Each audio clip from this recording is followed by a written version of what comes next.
Bismillahirrahmanirrahim. Assalamualaikum warahmatullahi wabarakatuh. Alhamdulillahi rabbil alamin. Wal 'aqibatu lil muttaqin wala 'udwana illa 'alal zalimin. Asyhadu an la ilaha illallah wa asyhadu anna Muhammadan 'abduhu wa rasuluh. Allahumma salli ala Muhammad wa ala ali Muhammad kama sallaita ala Ibrahim wa ala ali Ibrahim innaka Hamidum Majid. Alhamdulillah, kita kembali dipertemukan oleh Allah Subhanahu wa taala di taman surga. Semoga Allah Subhanahu wa ta'ala senantiasa memberkahi umur dan waktu kita, sehingga betul-betul umur kita bisa kita manfaatkan untuk semakin mendekatkan diri kita kepada Allah Subhanahu wa ta'ala, dan kita pun pada akhirnya meraih ridha Allah Subhanahu wa ta'ala. Alhamdulillah, kita kembali bersama mengkaji tadabbur Asmaul Husna.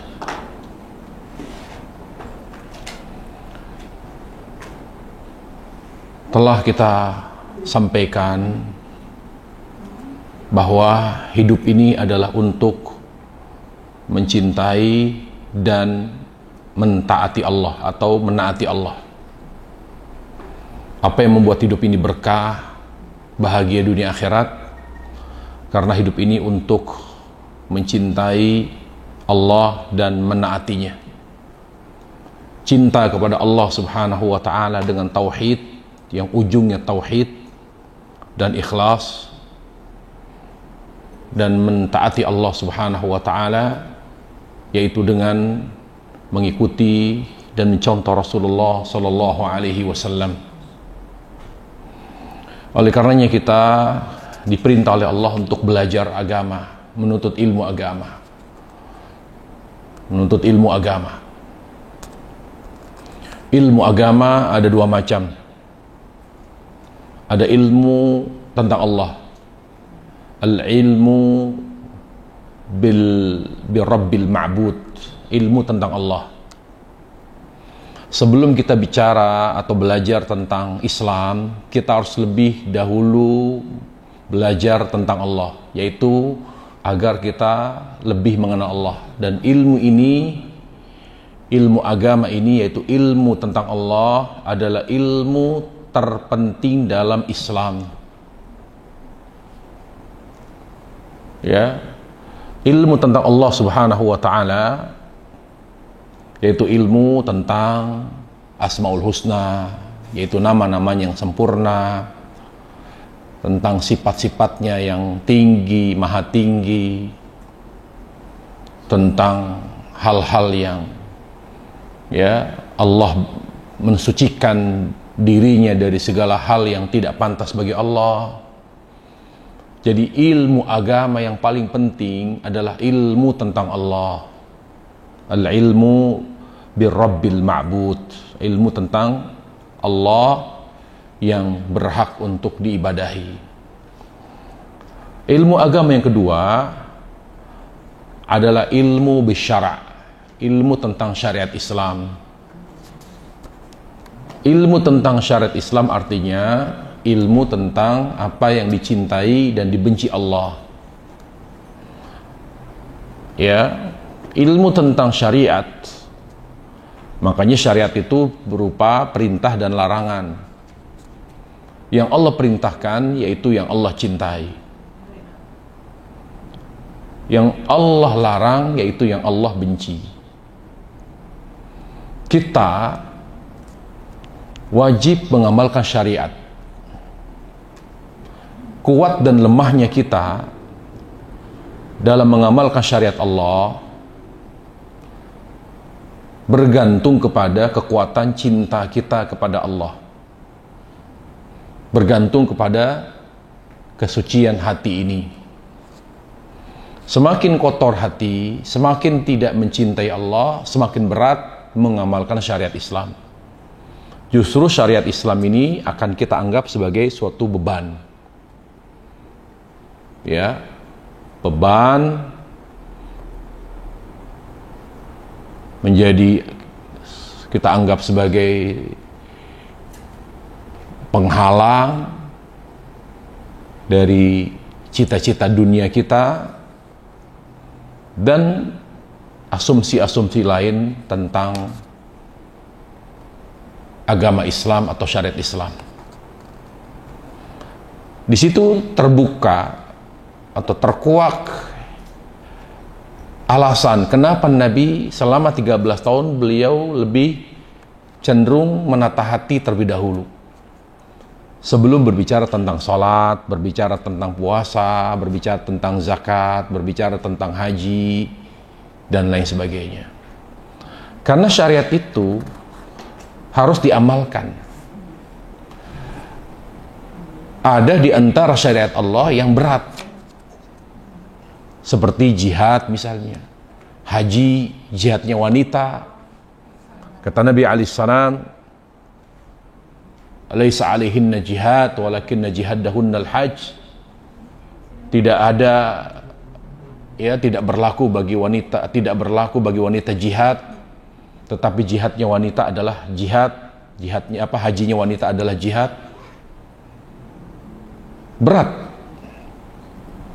Tetapi kalau diamalkan dengan hati, dengan penuh nikmat, menjadi ringan.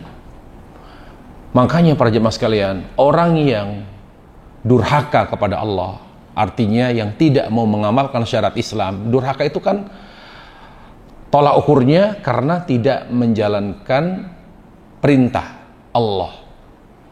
Ya, apakah perintah untuk mengerjakan atau perintah untuk meninggalkan? Itu tolak ukurnya. Kalau tidak ada perintah yang diabaikan, tidak disebut durhaka. Kalau tidak ada larangan yang dilanggar, juga tidak disebut durhaka atau maksiat. Nah, kenapa orang durhaka? Kenapa orang bermaksiat kepada Allah Jalla wa'ala? Karena tidak mengenal Allah. Karena tidak mencintai Allah. Jadi krisis amal itu karena krisis cinta kepada Allah. Makanya kata Syekhul Islam Taimiyah rahimahullahu taala, kullu man asallaha fahuwa jahil. Orang yang durhaka kepada Allah itu sebenarnya karena ia tidak mengenal dan mencintai Allah. Kalau dia mengenal dan mencintai Allah, maka dia berat sekali untuk durhaka dan bermaksiat kepada Allah Subhanahu wa ta'ala. Makanya Allah Jalla wa'ala berfirman, a'udzubillahi minasyaitonir rajim, innamat taubatu 'ala Allah lilladzina ya'maluna as-su'a bijahalah. Sungguhnya taubat itu, ya, innamat taubatu 'ala Allah, taubat itu bagi Allah akan Allah berlakukan kepada orang yang melakukan kedurhakaan, kemaksiatan karena jahil, yaitu karena tidak mengenal Allah. Makanya kita sebelum belajar tentang fikih, belajar tentang muamalat, belajar tentang akhlak, belajar tentang apapun, yang harus kita pelajari dulu dari agama adalah mempelajari tentang Allah, ilmu tentang Allah. Makanya tadabbur Asmaul Husna adalah kajian yang sangat penting. Ilmu tentang Asmaul Husna adalah ilmu terpenting dan teragung dalam Islam. Ya, tuntaskan dulu, ya, kajian kita tentang Asmaul Husna, karena nanti para jemaah sekalian, bahwa amal itu titik tolaknya adalah apa yang Allah cintai dan apa yang Allah benci. Ya, amal itu titik tolaknya adalah apa yang Allah cintai dan apa yang Allah benci. Yaitu apa? Kita lihat misalnya contoh Amr bin As, bagaimana dia pernah memimpin sebuah pasukan dalam perang. Pada saat itu cuaca sangat dingin, dinginnya sangat ekstrim, ya. Kemudian dia mengalami junub. Di pagi hari dia tidak sanggup untuk mandi karena dinginnya sangat ekstrim. Lalu apa yang dilakukan? Apa dia mandi? Dia tidak sanggup mandi. Padahal dia tidak pernah diajarkan Nabi alaihissalam kalau tidak kuat mandi dalam keadaan junub, karena junub maka bisa dengan tayamum. Tidak pernah Nabi mengajarkan itu. Tetapi justru dia bertayamum. Padahal Nabi belum pernah mengajarkan. Ini dalil bahwa amalan itu titik tolaknya adalah mengenal Allah. Mengenal Allah subhanahu wa ta'ala. Jadi dia junub, dia tidak kuat mandi karena dia khawatir kalau dia paksa mandi dia akan binasa. Akhirnya dia bertayamum. Bukan hanya bertayamum, bahkan dia mengambil risiko tinggi apa? Dia bahkan memimpin ya sholat subuh, jadi imam bahkan. Padahal dia junub, lalu dia tidak mandi tapi tayamum aja. Setelah itu, setelah tayamum, dia malah memimpin sholat subuh. Kan risikonya lebih gede gitu. Berani sekali dia, karena kalau dia batal tidak sah, semua tidak sah. Tapi dia ambil risiko. Kenapa? Karena dia kenal betul Allah. Akhirnya setelah dia pulang ke Madinah, sampai kepada Nabi alaihissalam, ada bocoran dari Nabi bahwa Amr bin As junub, tetapi karena dia tidak kuat ya, karena begitu ekstrim dinginnya, cuacanya sangat dingin dan dia tidak sanggup mandi, akhirnya dia tayamum lalu menjadi imam sholat subuh. Kata Nabi alaihissalam, saya dapat bocoran dari langit bahwa kamu ya mengangkat hadas besarmu dengan tayamum, bahkan kamu memimpin sholat subuh. Kenapa kamu melakukan itu padahal saya tidak pernah mengajarkan itu? Apa kata Amr bin As? Ya Rasulullah, Allah itu yang saya kenal Maha Penyayang, Maha Pengasih. Allah itu yang saya kenal Maha Penyayang, Maha Pengasih, tidak akan pernah membiarkan hambanya binasa. Saya kalau dipaksa untuk mandi, saya pasti sakit karena dinginnya luar biasa. Nah, karena saya kenal Allah betul, Allah itu Maha Pengasih lagi Maha Penyayang, pasti Allah memberikan solusi. Tidak mungkin Allah memaksa kita kalau tidak sanggup mandi untuk mandi. Makanya karena Allah itu Maha Penyayang, Maha Pengasih, makanya saya tayamum. Apa kata Nabi? Ini baru sahabatku. Lalu Nabi tersenyum. Jadi para jemaah, amalan itu titik tolaknya mengenal Allah. Bayangkan, padahal Nabi belum mengajarkan tayamum itu pengganti mandi kalau kita tidak sanggup mandi. Belum ada ilmunya, belum dapat ilmunya Abdul bin As. Tapi karena dia memahami betul bahwa yang namanya amalan dalam Islam artinya mengamalkan sesuatu dengan hati, apa yang Allah cintai, apa yang Allah benci, meninggalkannya, itu terasa nikmat. Ya. Nah, pada kajian kita pada hari ini, kita akan membahas nama Allah Al-Hamid. Ya, yaitu yang maha terpuji. Yang maha terpuji. Ya, silakan kita baca, kita mentadaburi nama Al-Hamid. Dari nama Al-Hamid, ibadah apa yang bisa kita amalkan? Ibadah apa yang bisa kita? Jadi bagaimana kita mengamalkan Al-Hamid, nama Al-Hamid dalam kehidupan kita sehari-hari? Ketahuilah para jemaah, Allah dengan namanya yang 99, saya ulangi, Allah membatasi nama Allah 99, membatasi namanya 99, bukan karena nama Allah hanya 99. Karena nama Allah Jalla wa'ala sangat banyak dan tidak ada yang mengetahui secara pasti berapa nama Allah kecuali Allah sendiri. Ya, Kata Nabi alaihissalam, was'aluka bikulli ismin huwa lak sammaita bihi nafsak aw anzaltahu fi kitabik aw 'allamtu ahadan min khalqi aw ista'tharta bihi fi ilmi ghaibi 'indak. Aku memohon dengan seluruh nama-Mu ya Allah, ya, nama yang Engkau jelaskan, Engkau sebutkan di Al-Quran, nama yang Engkau sampaikan kepadaku, nah, dan nama yang Engkau rahasiakan. Jadi ada nama Allah yang Allah beritahu, ada nama Allah yang Allah rahasiakan. Kenapa hanya 99 yang Allah beritahu? Karena kaitannya dengan kualitas ibadah kita. Jadi semakin kita memahami nama Allah, ya, dan mengamalkannya, maka semakin sempurna ibadah kita kepada Allah. Jadi kualitas ibadah kita ditentukan oleh Asmaul Husna. Dan masing-masing nama Allah memiliki ibadah tersendiri. Ibadah kita, ya, ibadah kita kepada Allah Subhanahu wa taala dari nama Allah Ar-Rahman berbeda dengan ibadah kita dari nama Allah Ar-Rahim. Beda, walaupun sama-sama Ar-Rahman Ar-Rahim selalu disebutkan secara beriringan. Tapi ibadah kita kepada Allah, ya, dari nama Allah Ar-Rahman berbeda dengan ibadah kita dari nama Allah Ar-Rahim, berbeda.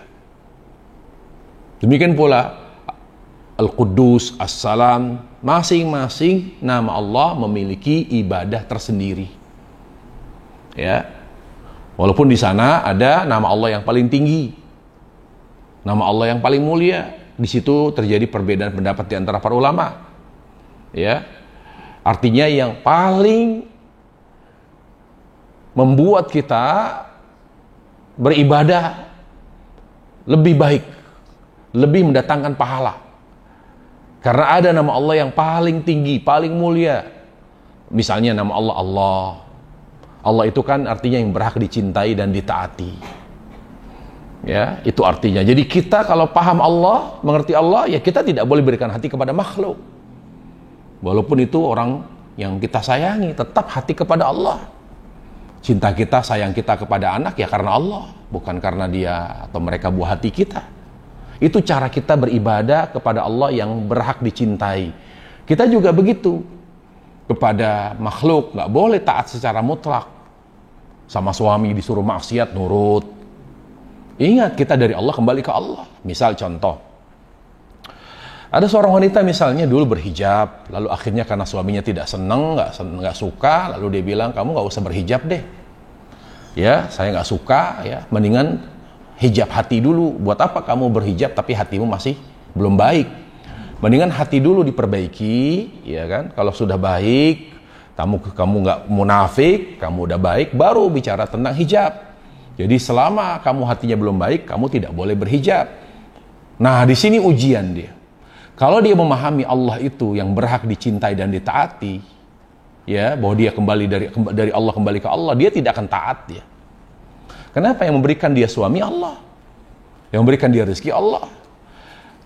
Wanita itu, kalaupun dia sudah memiliki suami, dia wajib taat kepada suami, tetapi ketaatannya dalam hal yang baik. Karena kalau disuruh maksiat, disuruh melakukan hal yang haram, dia tetap taat, berarti dia telah meninggalkan ibadah kepada Allah.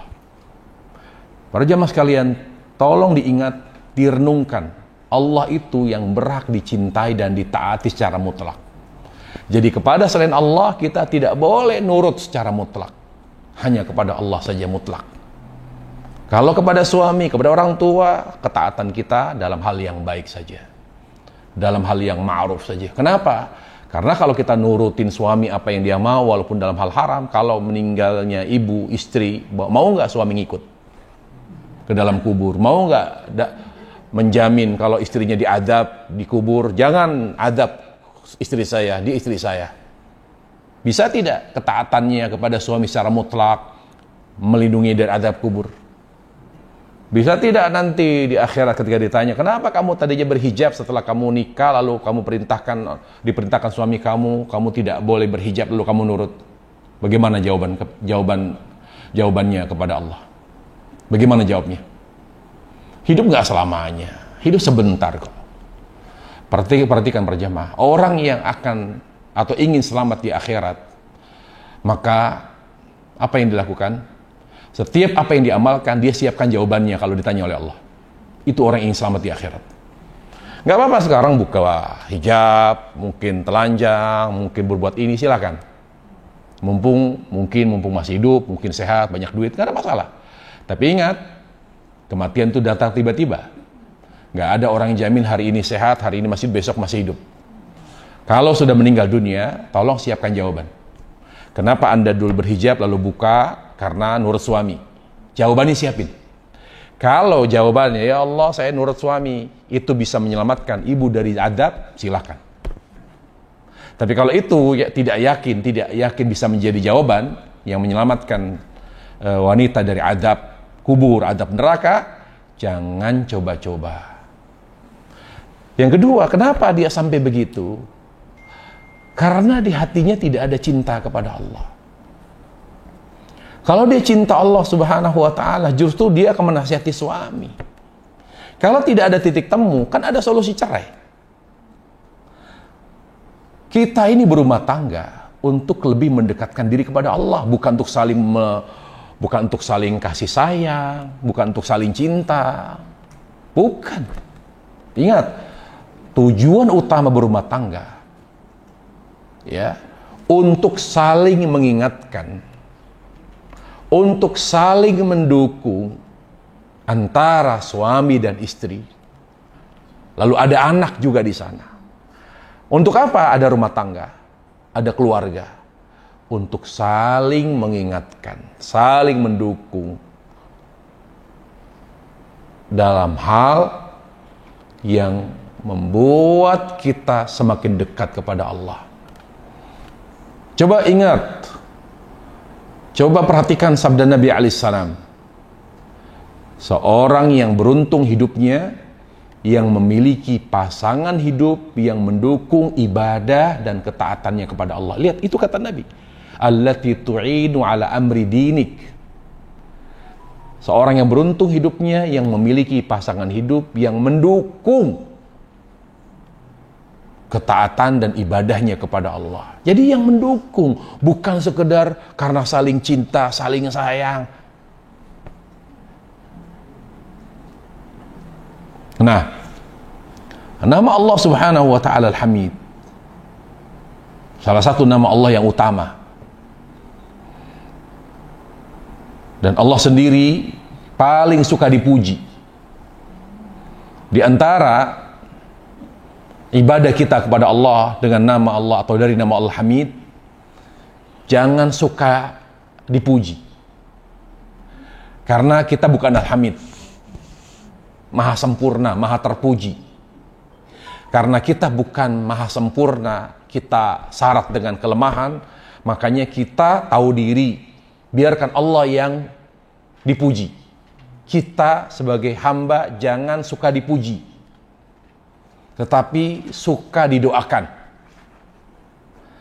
Yang paling suka dipuji itu hanya Allah Subhanahu wa ta'ala. Yang paling suka dipuji hanya Allah. Makanya salah satu penghancur ikhlas, virus yang paling mematikan dari ikhlas kita dan hati kita adalah suka dipuji. Kalau kita sadar bahwa Allah punya nama Al-Hamid, berarti kita jangan pernah suka dipuji. Biarkan Allah saja yang suka dipuji. Manusia sukanya didoakan.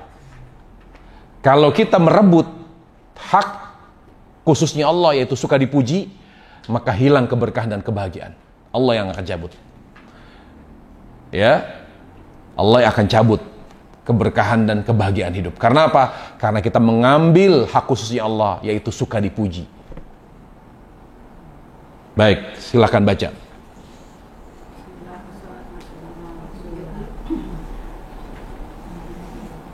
Al-Hamid, Maha Terpuji. Nama ini telah disebutkan dalam Al-Quran berulang-ulang sebanyak 17 kali. Allah Ta'ala berfirman, hai manusia, kamulah yang berkehendak kepada Allah, dan Allah dialah yang maha kaya, tidak memerlukan sesuatu lagi, maha terpuji. Fatir 15. Dia juga berfirman, dan mereka diberi petunjuk kepada ucapan-ucapan yang baik, dan ditunjuki pula kepada jalan Allah yang terpuji. Al-Hajj 24.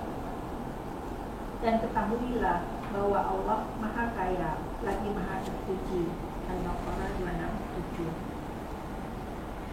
Dan barang siapa yang bersyukur kepada Allah, maka sesungguhnya dia bersyukur untuk dirinya sendiri.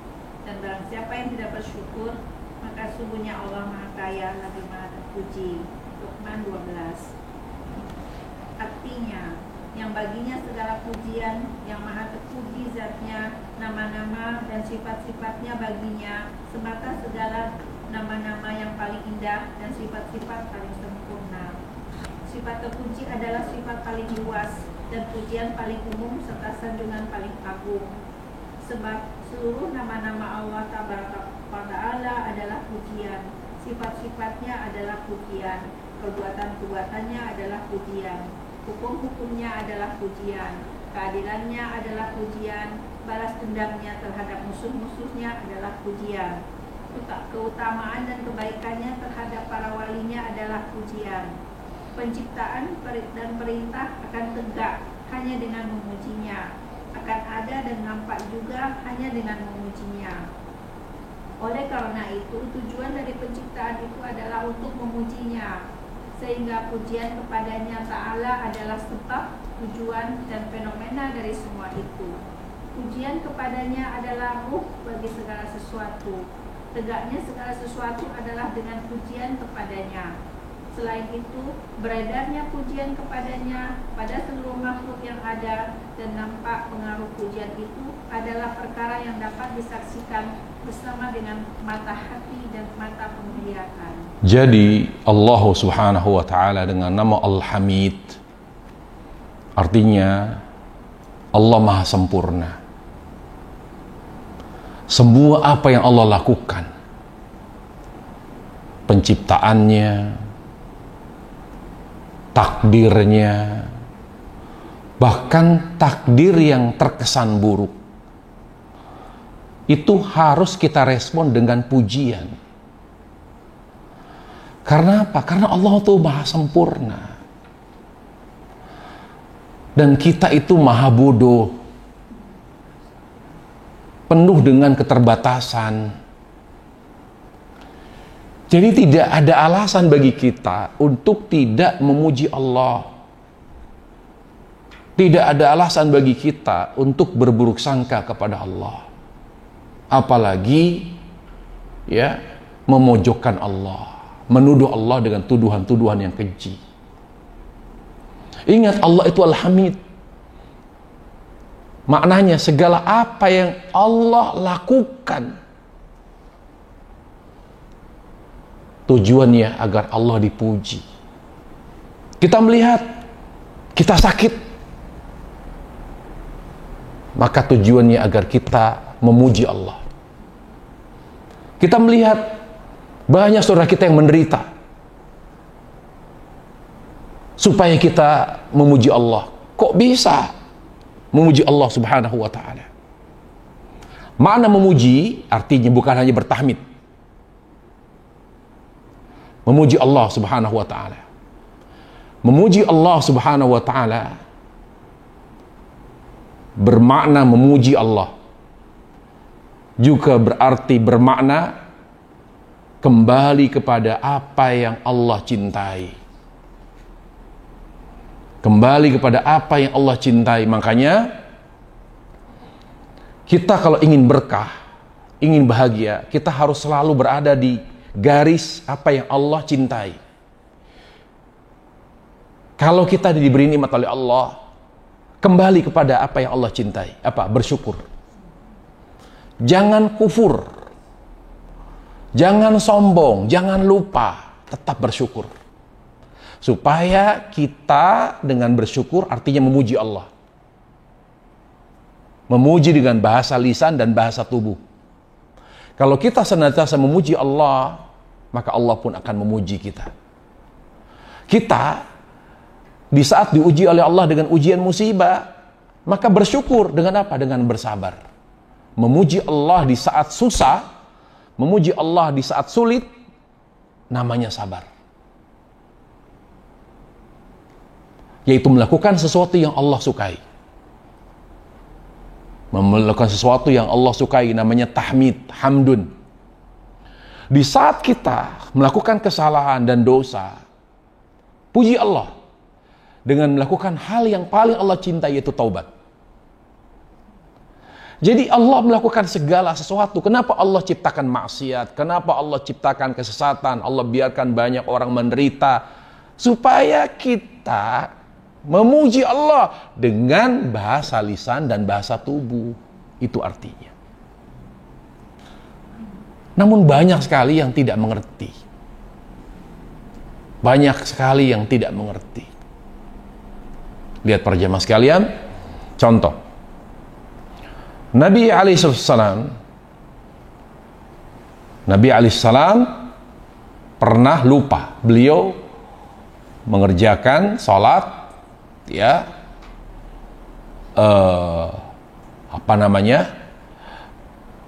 hanya 2 rakaat karena lupa beliau.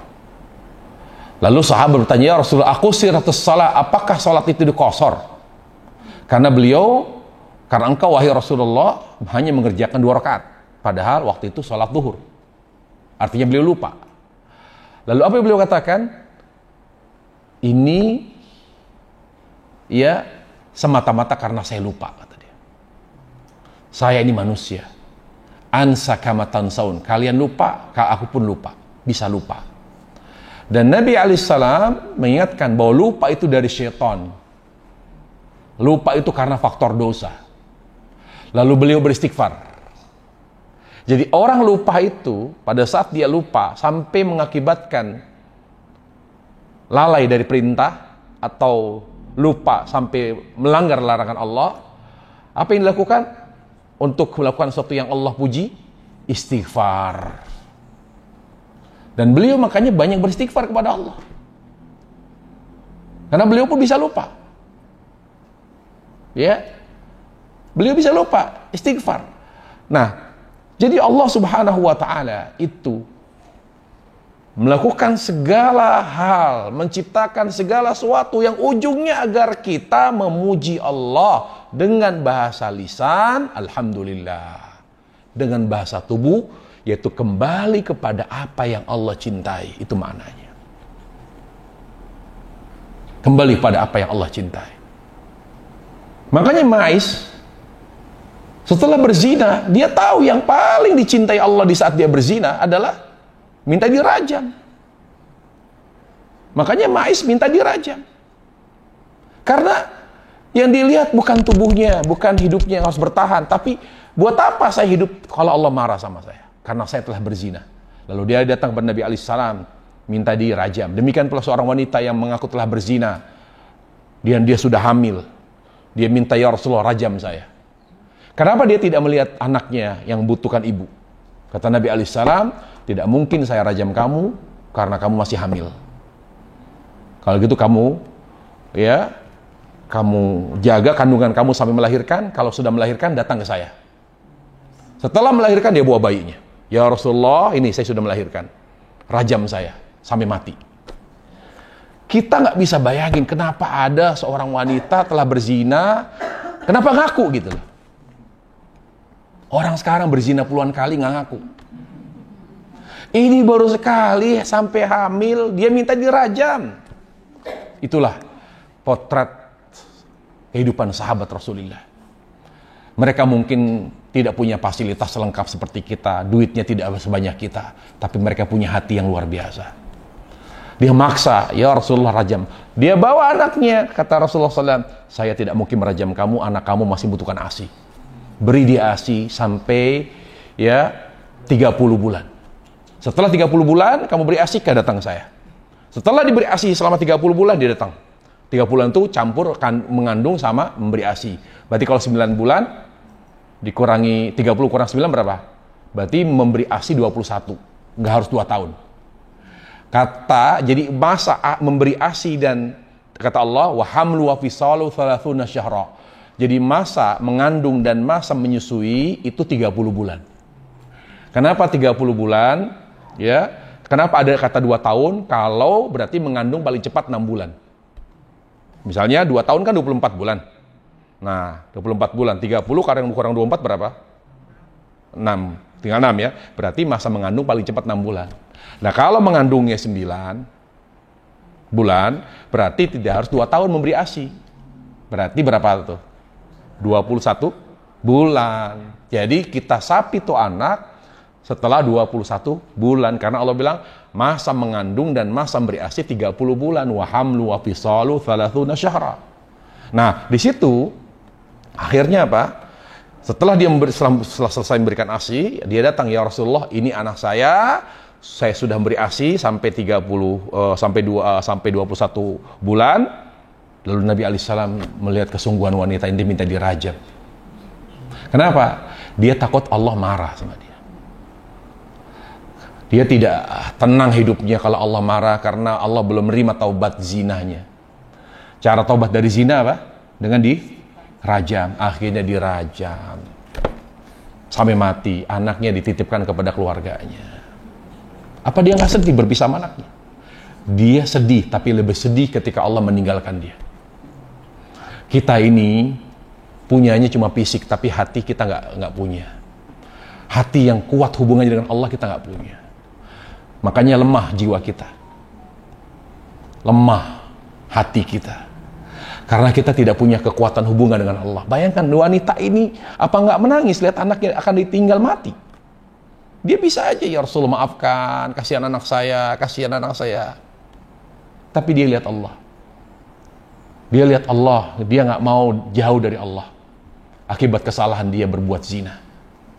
Jadi pujilah Allah dengan lisan dan dengan amalan yang Allah puji. Nah itu.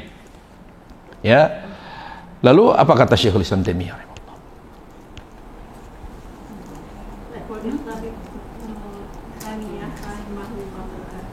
Sesungguhnya Allah Ta'ala telah mengabarkan bahwasanya baginya lah segala pujian, dan bahwasanya dia adalah maha terpuji lagi maha mulia, serta baginya semata segala pujian di dunia dan di akhirat, dan baginya semata seluruh hukum dan hal-hal yang lainnya dari segala bentuk pujian.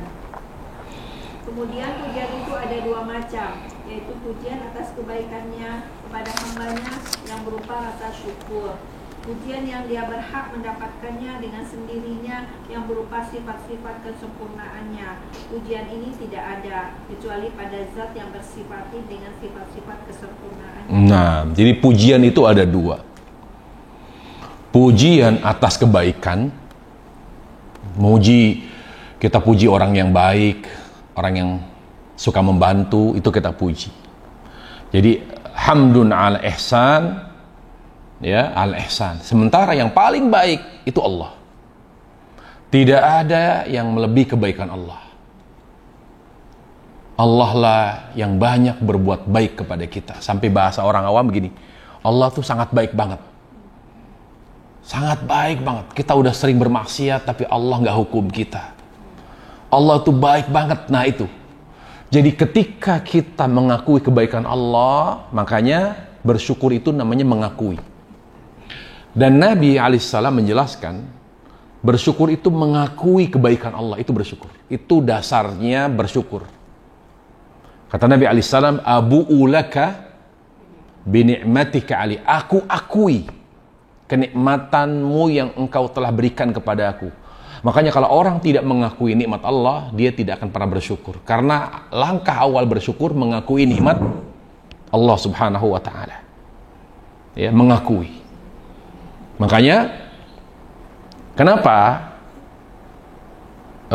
wanita itu salah satu kelemahannya sulit untuk menjadi solehah? Karena kelemahan wanita, kata Nabi alaihissalam, mudah melupakan kebaikan suami. Gitu, mudah melupakan kebaikan suami karena suatu masalah, karena satu kesalahan. Ini kata Nabi, kenapa dibalik-balik? Bukan saya ngomong. Kata Nabi alaihissalam, ya, yakfurnal ashir, mereka itu kerap atau cenderung melupakan kebaikan suami. Itu rata-rata. Tapi tidak semua. Ya. Coba aja deh. Cenderung melupakan kebaikan suami karena mainnya perasaan. Jadi kebaikan-kebaikan suami yang lalu, karena ada sesuatu yang menyakitkan, lalu dia anggap suaminya itu nggak baik. Gitu. Kenapa? Karena dia tidak ingat kebaikan yang telah dilakukan oleh suaminya. Tapi tidak semua wanita. Di sini Rabi menjelaskan secara global. Ya, hurna yakfurnal ashir. Nah, kenapa banyak? Jadi untuk membuat kita tetap bersyukur, atasi misalnya dalam rumah tangga banyak kekurangan. Ya, bagaimana tetap menjaga keutuhan rumah tangga? Itu tipsnya. Selalu melihat kebaikan pasangan. Coba deh, kekuatan itu dihadirkan. Kita melihat kekurangan suami misalnya apa gitu. Ini. Jangan lihat kekurangannya aja, tapi lihat kebaikannya. Selama kita tidak melihat kebaikan selain diri kita, selama itu kita tidak akan pernah bersyukur dan berterima kasih kepada Allah. Nggak bakalan bersyukur, tidak akan pernah bahagia dengan apa yang sedang kita jalani. Kunci bersyukur, kunci menjalani sesuatu dengan hati, tidak terpaksa ya, tidak dengan kepura-puraan, yaitu mengingat kebaikan. Kita belajar di nama Allah Al-Hamid. Belajar. Kita bersyukur kepada Allah walaupun dikasih sakit, walaupun dikasih ujian masalah rumah tangga, walaupun dikasih ujian ini. Karena kita selalu mengingat kebaikan Allah, kita selalu bersyukur. Nah, kita terapin tuh teori itu kepada rumah tangga kita. Kita terapin tuh pada urusan kerabat. Ini kerabat saya kok begini. Jangan lihat kekurangannya, lihat kebaikannya. Akan membuat kita mampu untuk tetap bersilaturahim. Kalau lihat kekurangannya, ya tapi Ustadz masalahnya kekurangannya banyak. Ya udah. Terus mau putus gitu. Sementara Allah mewajibkan kita untuk tetap bersilaturahim. Jangan lihat kekurangannya. Bersilaturahimlah karena Allah. Karena perintah. Nah, bagaimana siasatnya? Bagaimana strateginya? Caranya adalah selalu melihat kebaikan mereka, walaupun sedikit. Itu cara menjaga hati. Agar tetap bersyukur. Misalnya ditanya, gimana Bu? Punya keluarga begitu, ya, ujian, adik begitu, abang begitu, kakak begitu, bibi, om. Alhamdulillah Ustaz, saya syukuri. Kenapa syukuri? Karena saya selalu melihat kebaikan mereka. Tapi kan selalu mereka manfaatkan kebaikan ibu, selalu begini, memfitnah. Alhamdulillah, saya bersyukur. Walaupun punya keluarga begitu, tetap bersyukur. Kenapa? Karena saya selalu melihat kelebihannya, walaupun cuma satu. Itu cara menjaga hati. Coba terapin deh. Insya Allah akan lebih terjaga. Segala apa yang baik di mata Allah akan terjaga, walaupun kita sedih, pedih, ya, walaupun kita tersiksa batin kita, tapi kita berusaha berjuang. Ya, punya suami banyak kekurangannya, kita melihat anak, pertimbangan anak, sabar. Ya, selama dia tidak mengusik ibadah saya, selama dia tidak menyuruh saya untuk kufur, ya kekurangannya banyak, tapi saya tetap bertahan. Kenapa? Bukan hanya karena anak, tapi saya lihat masih ada kebaikan dia. Bertahanlah kalau memang itu baik, dengan melihat kebaikan orang yang hidup bersama kita. Itu yang pertama. Hamdun ala ihsani ila ibadi. Bagaimana kita selalu bersyukur pada Allah? Lihat selalu kebaikan Allah. Yang kedua, hamdul lima yastahiqqu bihi wa binafsi min nu'uti kamali. Pujian Allah itu, kenapa kita harus memuji? Jadi kita memuji karena Allah baik. Kita satu. Yang kedua, ya karena Allah maha sempurna. Apa ada Allah berbuat salah? Apa pernah Allah berbuat zalim? Ya tapi Allah ngasih saya sakit. Baik, kita hitung. Hitung-hitungan yuk. Allah ngasih kita ujian apa? Allah ngasih kita ujian, misalnya ujian sakit. Sakit apa? Sakit yang parah, mematikan. Baik, kita hitung. Hitung-hitungan kita.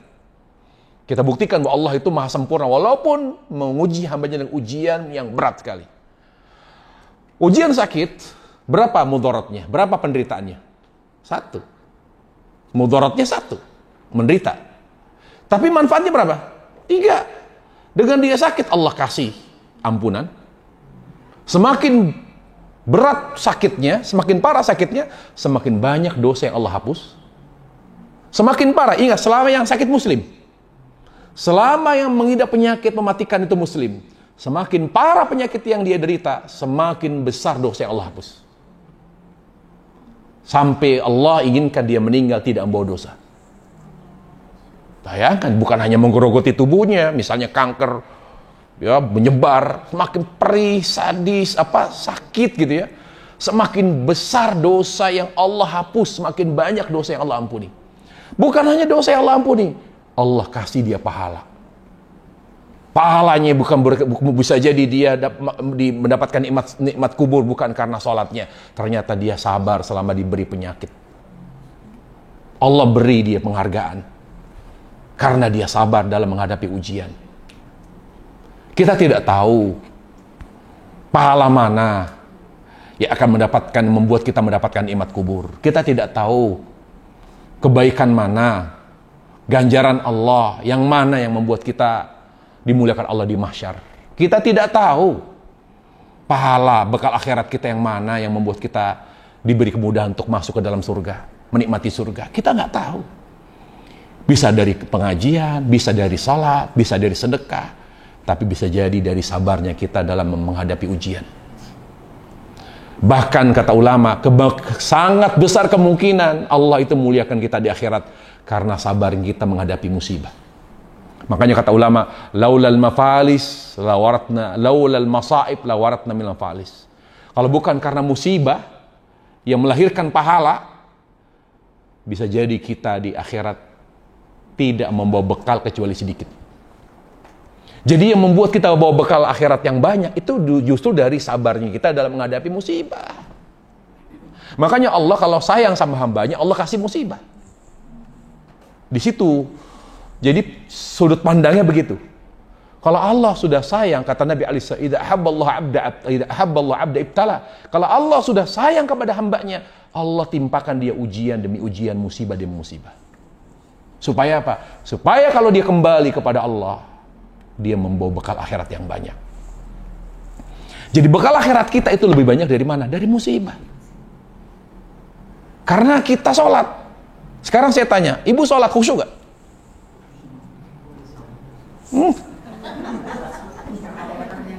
Jangan insya Allah udah tahu diri, kita tahu diri. Padahal Allah itu gak minta fisik, Allah minta hati kita. Sekarang berapa persen dari sholat kita yang khusyuk? Kita sholat nih, mikirin anak, mikirin suami, mikirin arisan, mikirin tentang ini, politik, mikirin tentang ini, mikirin tentang ekonomi. Pikiran kemana-mana. Padahal Allah hanya minta satu, hati kamu berikan kepada saya. Tapi faktanya kita jarang berikan hati kita di saat sholat merupakan amal yang paling Allah cintai. Terus kita berharap jadi bekal akhirat gitu. Sekarang saya tanya, kalau kita memberikan hati, biasanya pada saat kapan? Pada saat menghadapi musibah. Coba kalau kita sakit atau lagi musibah, ya Allah, ya Allah.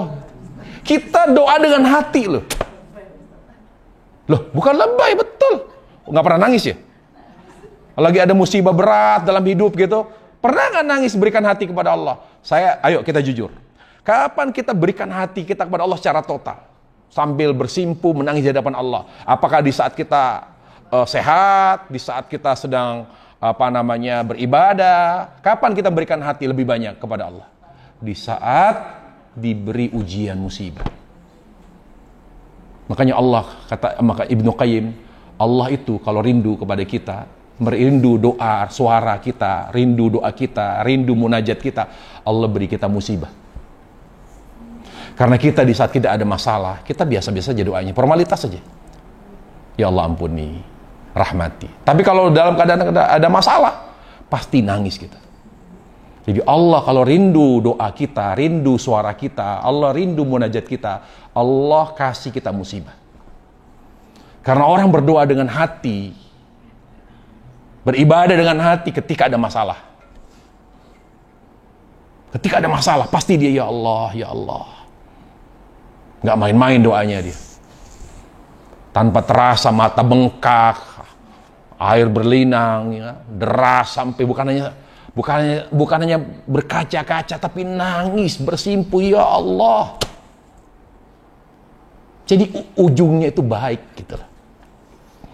Makanya Allah Subhanahu wa taala dipuji bukan karena kebaikannya, tapi memang Allah Maha sempurna. Tidak ada kekurangannya, tidak ada kejelekannya. Bahkan Allah katakan, "Wa mallahu bidhallamil 'abid." Allah tidak pernah menzalimi hambanya. Yang membuat hidup kita susah, kata Allah, adalah dosa kamu. Lalu makanya, para jemaah, kenapa para nabi banyak ujiannya? Bukan karena dosanya. Para nabi mengalami ujian yang begitu berat. Dari Nabi Nuh diuji melalui anaknya, Nabi Ibrahim diuji melalui ayahnya, Nabi Isa diuji, dituduh sebagai anak zina karena dia tidak punya bapak, ibunya kok tiba-tiba hamil. Kemudian juga diuji Asia melalui suaminya, diuji Rasulullah melalui pamannya. Ujiannya berat. Nabi Ibrahim diuji untuk menyembelih anaknya Ismail, diuji untuk melantarkan anak istrinya. Kok ujiannya berat ya? Ujian yang diberlakukan oleh Allah kepada para nabi bukan untuk menghapus dosa. Mereka tidak punya dosa. Musibah yang menimpa mereka karena ingin mengangkat derajat mereka. Tapi kalau ujian yang menimpa kita, ujian musibah, kita harus sadar, ketika musibah menimpa kita, kenapa itu? Karena banyak dosa. Makanya ujian musibah yang menimpa kita tujuannya apa? Lebih kepada menghapus dosa.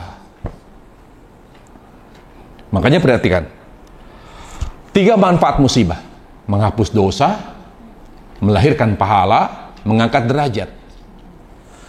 Musibah yang menimpa seorang mukmin, kalau dirasakan, dialami oleh seorang mukmin, maka dia akan menghapus dosa walaupun kita menghadapinya tidak dengan kesabaran. Semua musibah yang menimpa muslim mukmin, itulah nikmatnya orang Islam. Musibah apapun yang menimpa seorang muslim pasti menghapus dosa.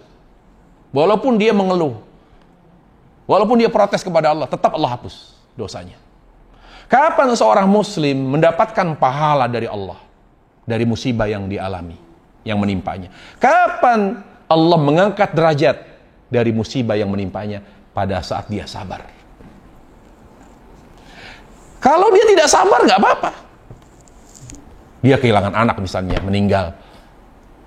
Dia kehilangan suami, meninggal. Dia harus mengalami perceraian. Berat hidupnya sampai harus berpisah. Anaknya ternyata mantan suaminya menang hak asuh. Dia kehilangan anak sampai dia terpisah, gak bisa ketemu anaknya. Dia gak sabar. Dia kenapa saya, ya Allah, saya ini seorang ibu, tidak sanggup berpisah dengan anak. Saya boleh kehilangan apapun, tapi jangan sampai kehilangan anak. Karena ibu itu tidak boleh pisah dari anak. Kenapa harus menang mantan suami saya? Kenapa dia yang harus? Oke, kita bilang, dia nggak terima kenyataan itu. Dihapus nggak dosanya oleh Allah? Dihapus. Padahal dia tidak terima. Kapan mulai mengalir pahala? Kapan mulai Allah angkat derajat? Ketika dia mulai menerima dan sabar. Luar biasa Allah Jalla wa'ala. Makanya kita tidak ada alasan kecuali untuk berbaik sangka terus kepada Allah. Allah itu maha penyayang, maha pengasih. Allah itu lebih sayang kepada kita daripada ibu kandung kita. Allah itu tidak ingin kita sengsara. Allah tidak ingin kita menderita. Makanya orang yang beruntung bukan orang yang tidak pernah berbuat dosa. Orang yang beruntung, yang selalu akan Allah perhatikan, Allah sayangi, yang mana dia selalu bersyukur ketika mendapatkan nikmat, bersabar ketika mendapatkan ujian musibah, dan segera bertaubat dan beristighfar setiap kali dia berbuat dosa. Itu yang sempurna di mata Allah. Itulah yang sempurna bagi Allah. Manusia yang banyak beristighfar, bertaubat lebih baik daripada malaikat yang tidak pernah bermaksiat kepada Allah. Makanya kata Allah, Pak, ulaika hum khairul bariyah. Manusia itu lebih baik, kata Allah, di mataku daripada malaikat. Kenapa? Karena mereka, malaikat itu taat dengan perjuangan enggak? Tanpa perjuangan malaikat. Memang kecenderungannya taat, nggak punya kecenderungan kepada maksiat. Manusia melakukan ketaatan dengan perjuangan atau tidak? Perjuangan. Dia punya dua kecenderungan. Kecenderungan kepada kebaikan, kecenderungan kepada keburukan. Makanya kalau manusia taat itu bukan berarti tidak pernah berbuat dosa sama sekali. Tidak. Taat itu maksudnya dia selalu mewarnai hidupnya dengan 3 warna. Warna syukur, warna sabar, warna taubat. Itu aja sudah. Ya. Nah itu. Jadi kembali lagi, pujian ada 2 macam. Pujian karena kebaikan Allah dan pujian kepada Allah karena kesempurnaannya. Yuk, kemudian silakan dibaca. Adapun pujiannya Ta'ala atas kebaikan yang diberikan kepada para hambanya, sebab kenikmatan itu mewajibkan untuk memuji Zat yang telah memberi nikmat, dan nikmat-nikmat itu semuanya datang dari Allah. Pujian jenis ini dapat disaksikan pada makhluk, baik yang berbakti maupun yang durhaka, yang mukmin maupun yang kafir, yang berupa limpahan karunia-Nya, luasnya pemberiannya, kemuliaan tangannya, keindahan ciptaannya, baiknya kemuliaannya terhadap para hambanya. Baik, bayangkan betapa sayangnya Allah, betapa besarnya rahmat Allah. Sampai orang kafir tetap Allah kasih kenikmatan. Padahal tiap hari, tiap detik dari umurnya bermaksiat, kufur, menyembah selain Allah. Bayangkan. Luar biasa Allah rahmatnya itu. Marahnya tidak sampai membuat Allah memutus rahmat, menghentikan nikmat kepada mereka. Tetap mereka bisa merasakan nikmat sehat, merasakan nikmat harta yang berlimpah, merasakan nikmat keturunan. Padahal mereka menyembah selain Allah, menyembah Buddha, menyembah dewa, menyembah Isa, menyembah Uzair. Tapi Allah tetap kasih. Tapi ingat, nikmat yang Allah kasih, nikmat zahir. Nikmat apa? Lahiriah. Tidak nikmat batin. Lalu apa bedanya kita yang beriman ya Allah dengan mereka yang tidak beriman? Kalau mereka dikasih nikmat, kok saya diberi nikmat, bedanya apa? Allah dengan rahmatnya, orang kafir itu hanya diberi nikmat yang bersifat lahiriah saja, yang terlihat. Tetapi Allah tidak memberikan nikmat secara batin. Batinnya selalu hampa. Batinnya selalu gersang, batinnya selalu tersiksa. Yang namanya hati ini hanya tenang dengan cinta kepada Allah dan iman kepadanya. Makanya kata Allah Subhanahu wa taala, "Man 'amila salihan min dzakarin aw untha wa mu'min, fanuhyiyannahu hayatan thayyibah." Barang siapa yang beramal saleh, amal yang Allah cintai, baik itu laki-laki maupun perempuan, dan mengamalkan amal soleh karena iman, karena cinta kepadaku, kata Allah, aku akan berikan kepadanya kehidupan yang tenang, kehidupan yang indah. Tenang rasanya, kok tenang, sejuk, nikmat rasanya. Sehat, sakit, suka, duka, tetap tenang, karena ada di dada kita iman. Allah membedakan antara mukmin dan kafir, walaupun mereka lebih kaya mungkin. Orang kafir jauh lebih kaya, tapi Allah hanya memberi mereka nikmat lahiriah. Allah tidak jaga hati mereka. Allah dengan keimanan kita, Allah jaga hati kita. Allah pastikan dada kita damai, hati kita teduh, tetap tenang, tetap damai, tetap tentram, tetap sejuk, yang tidak dirasakan oleh orang yang tidak beriman kepada Allah Subhanahu wa ta'ala. Makanya banyak sekali mu'allaf. Saya pernah melihat beberapa video mantan artis barat mana, atau mantan artis MMA, atlet gitu, dia mu'allaf, dia bilang, mau Anda saya bayar $1 juta meninggalkan Islam? No. Mau saya kasih sekian $, saya kasih mobil Lamborghini? No. Kenapa? Dia dapetin ketenangan hati yang dia didapat bukan dari Lamborghini, bukan dari uang jutaan dolar. Tidak mau. Bahkan emosi misalnya. Saya pernah lihat ada suatu pertanyaan. Kalau sekarang, misalnya Anda dengan Islam Anda setelah mu'alaf, lalu di depan Anda Rasulullah, apa yang Anda mau sampaikan? Waduh. Kalau di depan Anda Rasulullah, Anda mau ngomong apa ke Rasulullah? Gak bisa berkata-kata. Karena kebahagiaan yang luar biasa. Kalau Anda masuk Islam, selalu meninggal dengan Islam, lalu di hadapan Allah, lalu Allah katakan, terima kasih Anda telah mengikuti Islam. Mengikuti agama yang aku ridhai. Kira-kira kalau Allah di hadapan kita ngomong apa? Gak bisa ngomong. Tidak bisa berkata-kata di hadapan kita. Makanya kata Allah, kata Rasulullah SAW, ketika Allah memasukkan seluruh penghuni surga, sudah berada di istana mereka dengan semua pelayanan yang VVIP. Lalu Allah katakan, wahai penghuni surga, ingat para jemaah, nikmat terkecil penghuni surga dikasih jatah apa? Bumi ini 10 kali lipat. Itu nikmat jatah penghuni surga paling rendah. Diberi bumi 10 kali lipat bumi ini, itu luas tanah yang dikasih oleh Allah kepada penghuni surga paling kecil nikmatnya. Paling rendah derajatnya. Makanya bodoh kita hanya karena uang miliar, 10 miliar, kita korbankan iman, kita korbankan taat kepada Allah. Hidup gak lama kok. Gak lama buat apa gitu loh. Dan umur itu kenapa gak selamanya? Kenapa kita gak selamanya di dunia? Kenapa kita harus berpisah sama anak kita, harus berpisah sama orang tua, sama suami, sama orang kita sayangi? Kenapa harus berpisah dengan? Karena Allah harus lebih kita sayangi, harus lebih kita cintai. Allah itu menghadirkan kita, anak, untuk diuji hati kita. Lebih cinta mana, anak atau Allah gitu.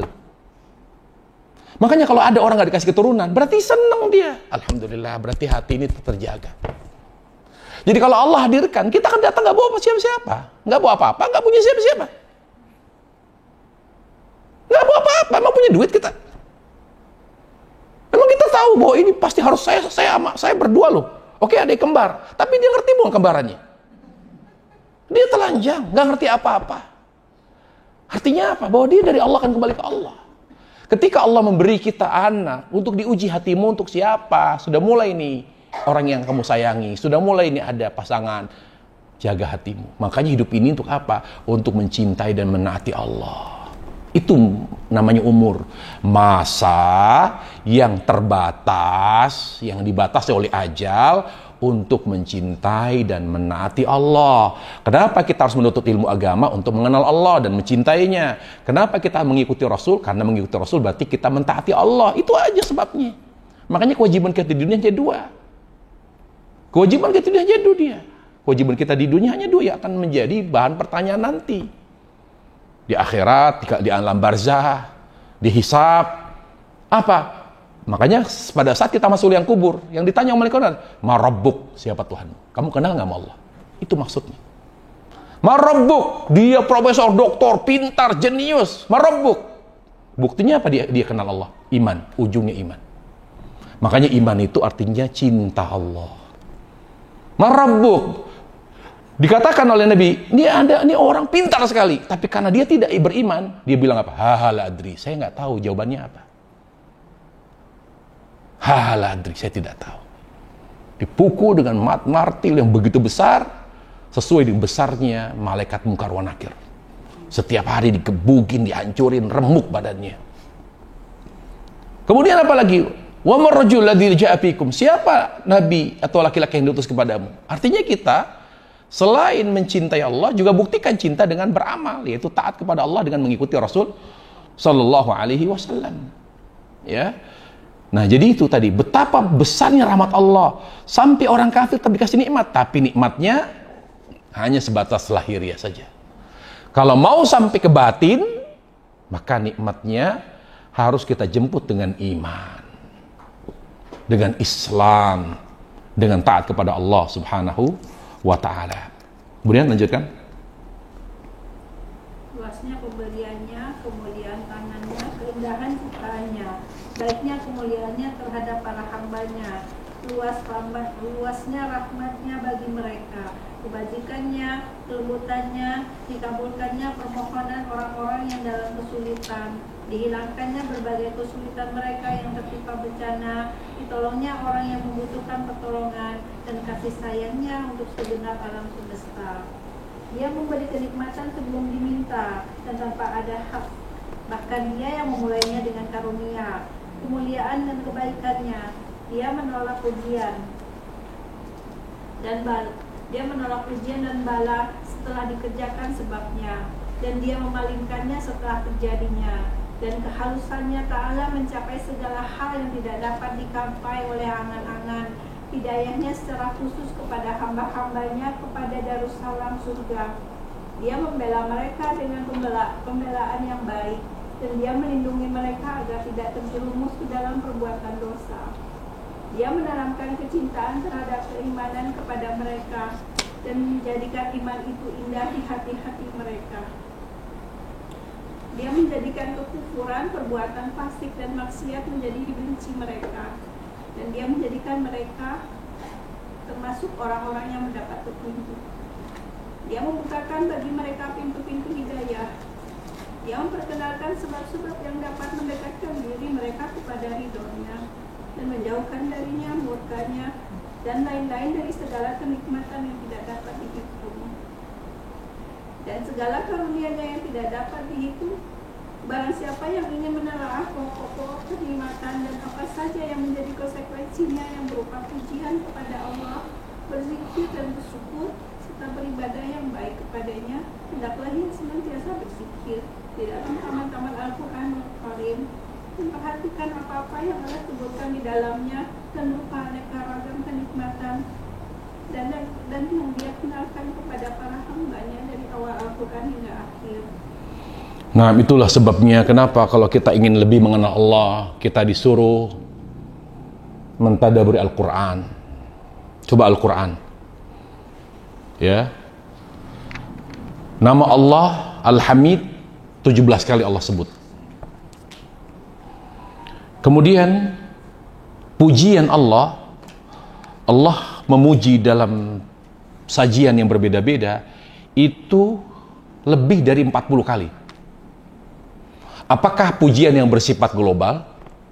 Misalnya Alhamdulillahirabbil alamin, itu kan pujian bersifat global.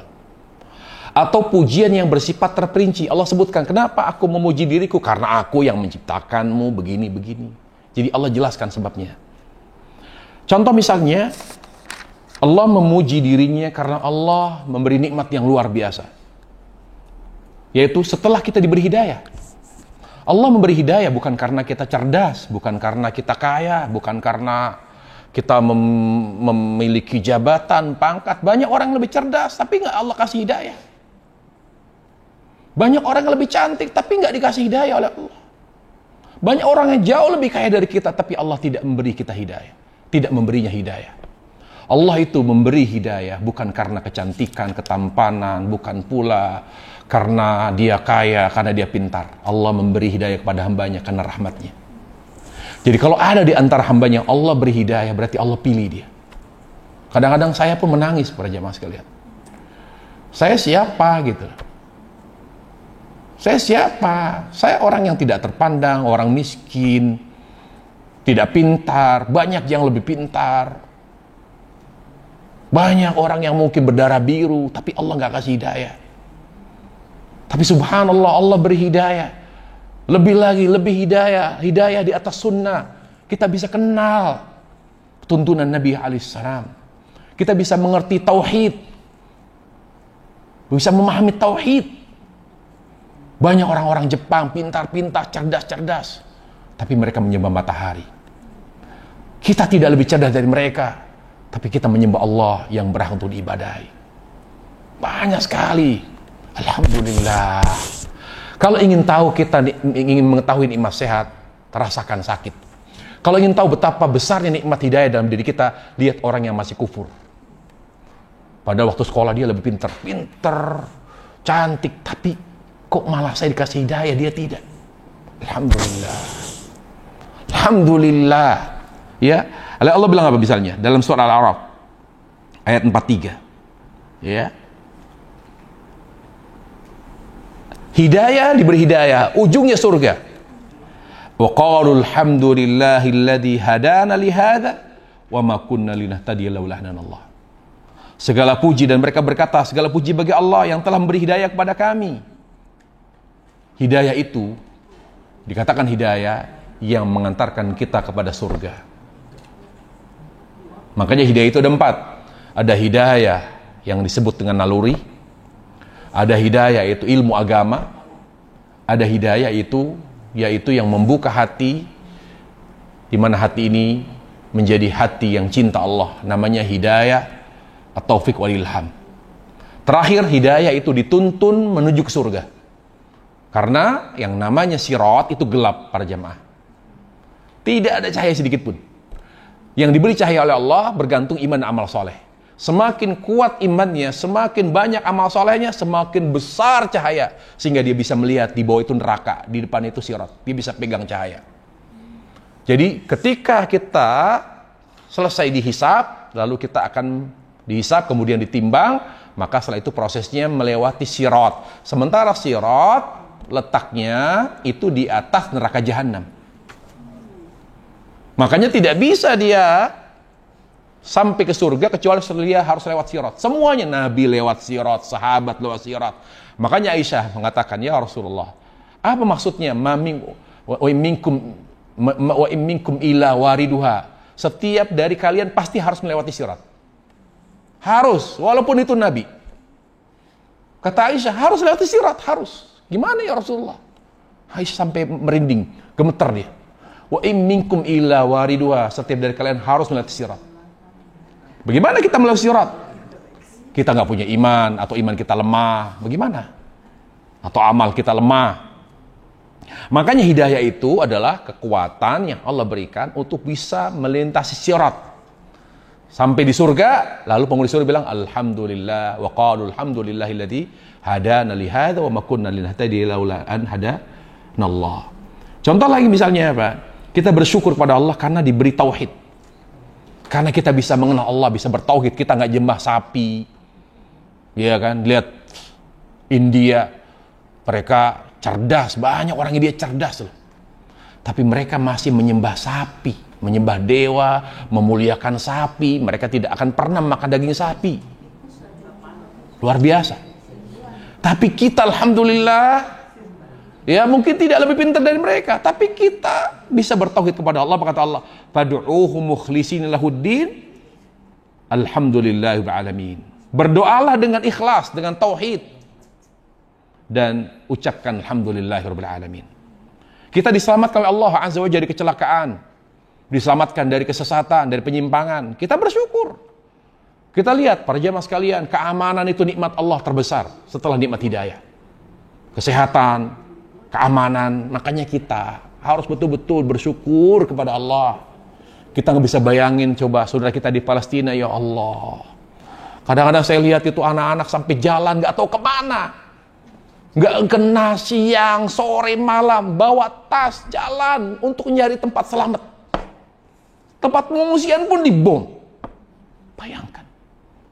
Kita bayangin kalau kita jadi pengungsi Palestina, gimana coba? Di perbatasan, di blokade, ditutup. Nggak bisa nyebrang negara, Mesir misalnya, Yordania nggak bisa masuk. Mau di mana? Semuanya hancur. Makanan nggak ada, sampai mereka harus makan makanan ternak, makan rumput, makan kaktus bahkan. Demi bertahan hidup. Bahkan mereka utamakan anak-anak mereka supaya mereka bertahan.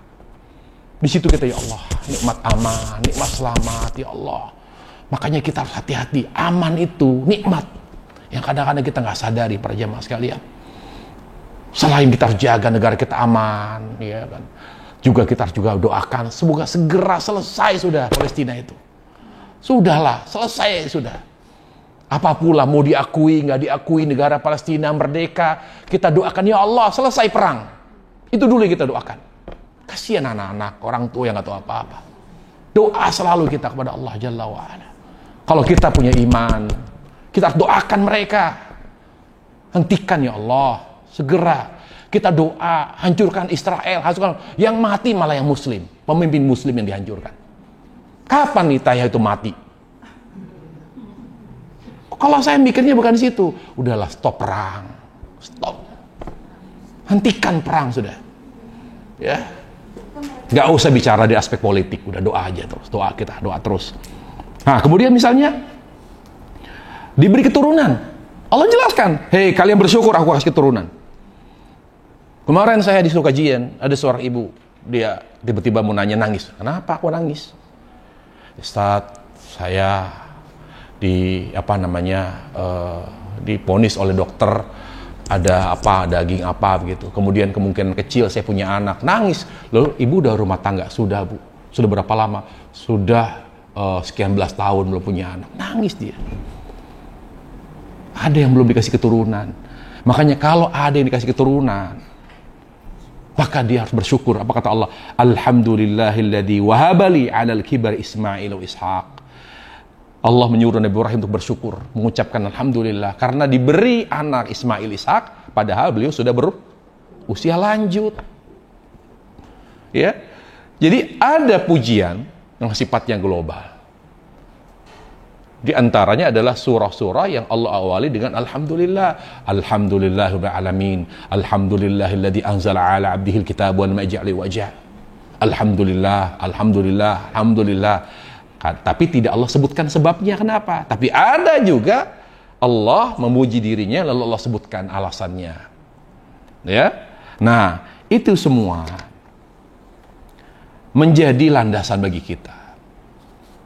Tidak ada alasan bagi kita untuk tidak memuji Allah atau berhenti memuji Allah Subhanahu wa ta'ala. Kenapa? Ingat, kenapa kita tidak boleh berhenti memuji Allah dengan bahasa lisan dan bahasa tubuh, dengan amal soleh? Kenapa? Karena Allah berhak dipuji karena kebaikannya. Allah berhak dipuji karena kesempurnaannya. Ingat itu, dicatat ya. Misalnya ada orang tadinya taat, hijrah, setelah dia mengalami masalah, lalu dia tidak lagi berpenampilan syar'i. Misalnya ada seorang wanita bilang, ada temennya bilang, Ustaz, nasihatin Ustaz, si Pulana, kenapa Bu? Futur dia, dulu mah hijabnya panjang, sekarang mah udah dandan, udah pergi kemana-mana, udah. Terus saya tanya, Bu kenapa futur? Ya Ustaz, saya tuh udah doa dari dulu, kata dia. Pengen punya suami itu soleh gitu.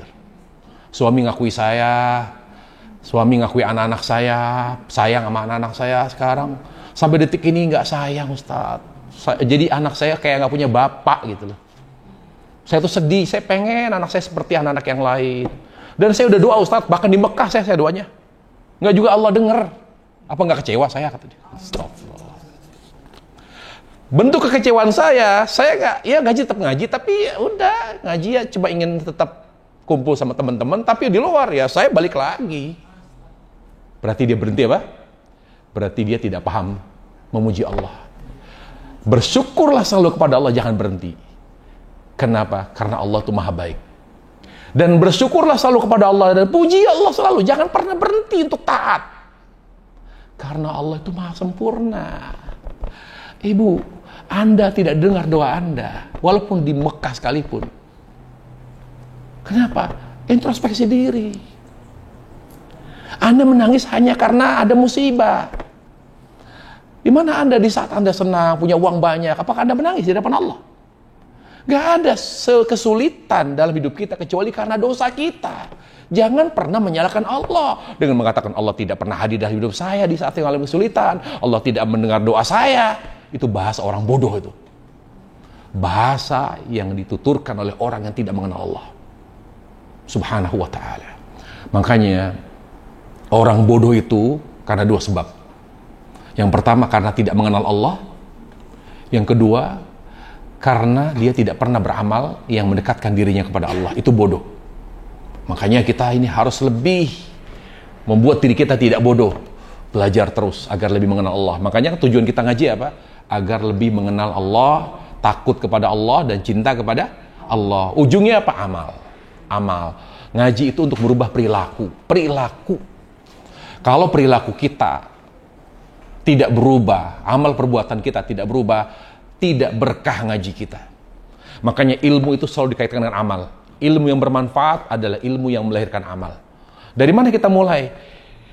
Ya, membuat ilmu kita berkah. Pertama, amalkan terkait dengan Allah. Dengan apa? Dengan ikhlas.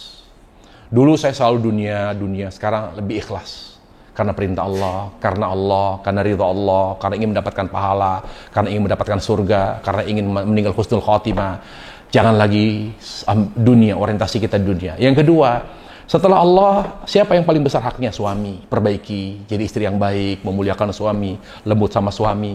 Setelah suami, siapa? Orang tua. Jadilah anak yang berbakti. Setelah orang tua, siapa? Kerabat. Jangan suka ribut gara-gara waris. Jangan suka ribut hanya karena masalah sepele. Jaga. Seburuk apapun keluarga kita harus tetap bersilaturahim karena perintah Allah. Terus begitu. Terus para jamaah sekalian. Laksanakan semua kebaikan karena perintah Allah Subhanahu wa ta'ala. Nah, itu gambaran secara global daripada nama Allah Al-Hamid. Mudah-mudahan kajian kita bermanfaat. Wassallallahu wasallam wa barak ala Muhammad wa ala alihi wa sahbihi wasallam. Walhamdulillahirabbil alamin.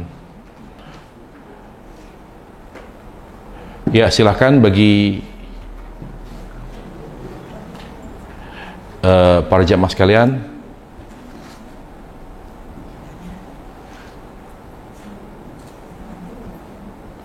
Bagi yang mau bertanya,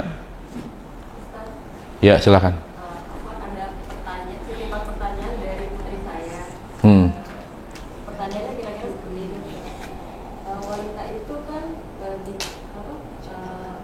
yang paling mudah masuk surga jika dia taat pada suami, sholat dan puasa.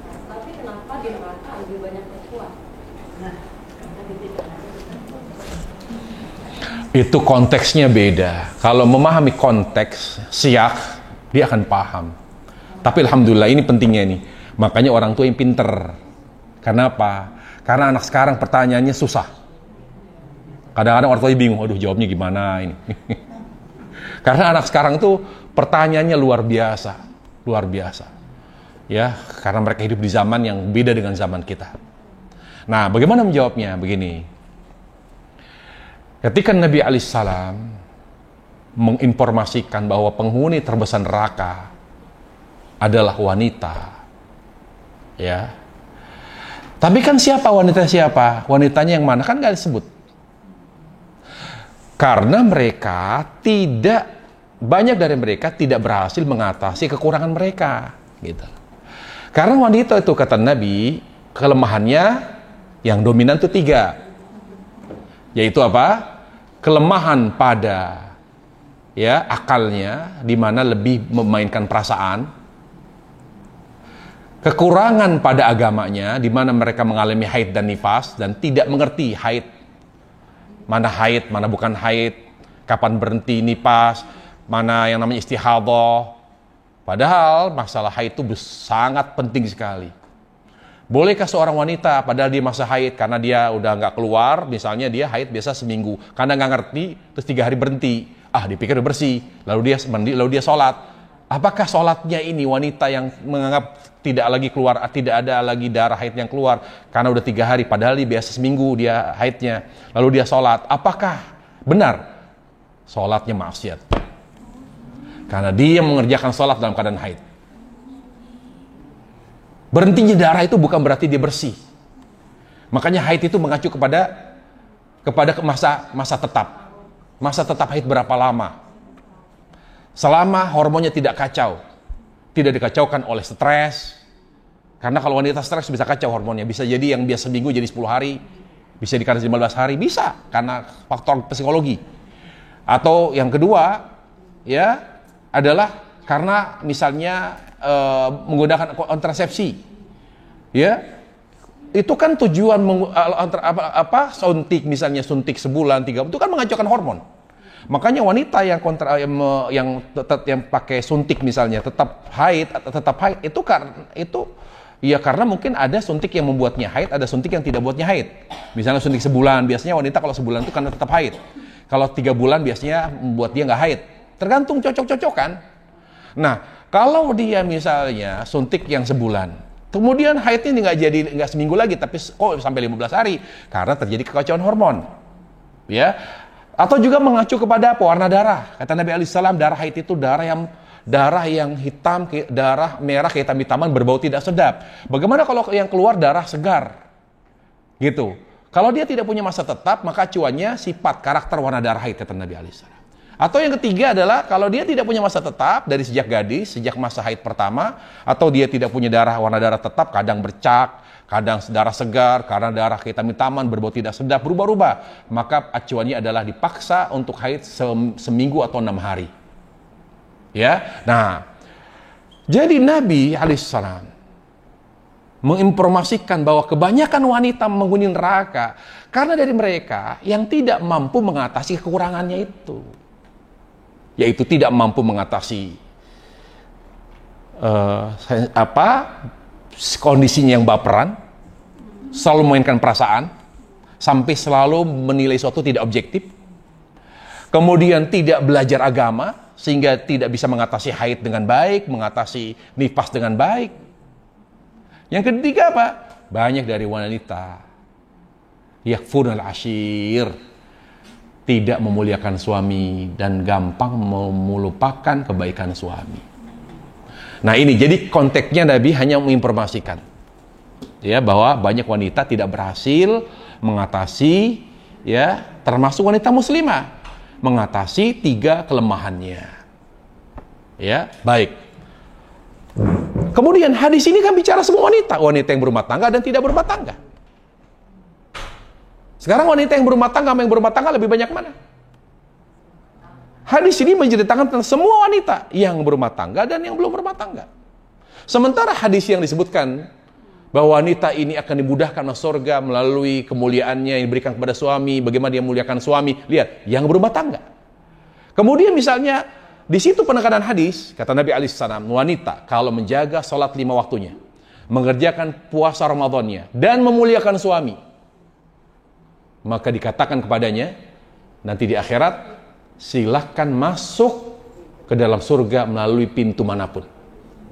Jadi apa yang membuat dia dimuliakan Allah Azza wa Jalla, masuk surga melalui pintu surga yang 8? Bisa masuk melalui pintu sholat. Kalau misalnya dia belum berumah tangga, misalnya dia meninggal, dia rajin sholat, dia rajin puasa, dia nggak bisa masuk melalui pintu jihad, nggak bisa. Ya Allah, boleh nggak saya masuk pintu jihad? Ini kayaknya lebih mewah nih pintu jihadnya. Nggak bisa, kamu belum punya suami. Masuk melalui pintu sholat. Kalau misalnya dia wanita, rajin sholat tapi tidak rajin puasa, bisa nggak masuk pintu royan? Nggak bisa. Seorang masuk ke surga melalui pintu sesuai dengan amalnya yang di dunia, yang dominan. Tapi kata Nabi alaihissalam, karena berat memuliakan suami, tidak mudah, hanya teori. Kebanyakan gitu, teori loh. Karena saya banyak sekali menemukan ibu-ibu di pengajian, Ustadz, gimana jadi istri yang baik, gini, sopan banget, kalem, tapi suaminya curhat ke saya, Ustadz berani bentak saya. Ya, tapi di sini nggak ada, insya Allah. Di sini nggak ada, di sini baik-baik semua, istri solehah semua. Jadi banyak sekali dapat teorinya luar biasa, dia tahu, tapi tidak bisa mempraktekkan karena faktor karakter. Karakter dan lingkungan teman. Lingkungan itu luar biasa, karakter. Mungkin karena gengsi untuk memuliakan suami, lembut sama suami, untuk negur aja, kamu jadi orang begini sih, boleh nggak istri ngangkat suara lebih keras dari suami? Ah, boleh, tapi apakah itu biasa? Biasa itu. Nah, jadi hadis itu, kok ada hadis yang menyebutkan bahwa wanita itu dimuliakan oleh Allah dengan masuk ke surga melalui pintu manapun. Ini konteksnya ingin menjelaskan betapa sulitnya istri memuliakan suami. Tapi kalau dia berhasil, Allah muliakan wanita itu. Dia boleh masuk melalui pintu sholat, pintu puasa, pintu zakat, pintu haji. Silahkan kamu masuk pintu mana. Karena memuliakan suami itu tidak mudah. Makanya iblis, perhatikan, ketika dia mendapatkan laporan dari anak buahnya di singgasananya, di kerajaan dia kan di laut.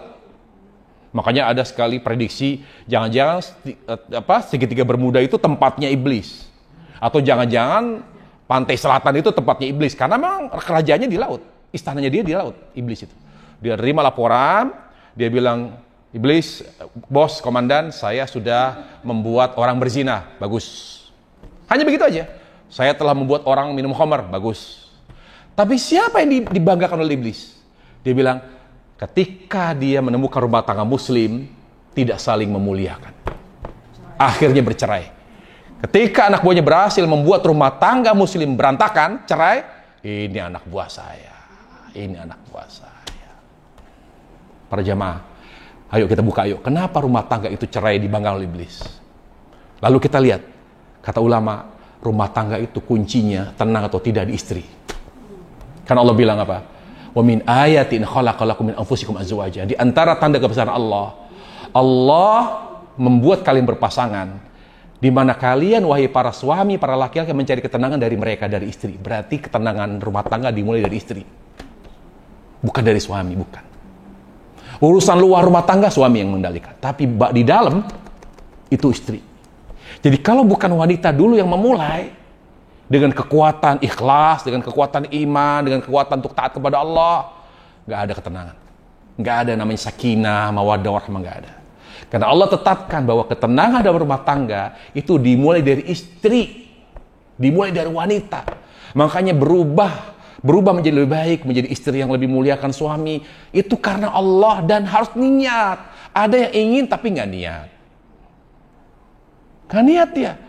Ya, baru pengen belajar lembut, udah diginiin, nggak dihargain. Jadi dia nggak niat. Kalau niat tuh berjuang, sabar. Gitu. Saya disuruh belajar sabar, melayani suami.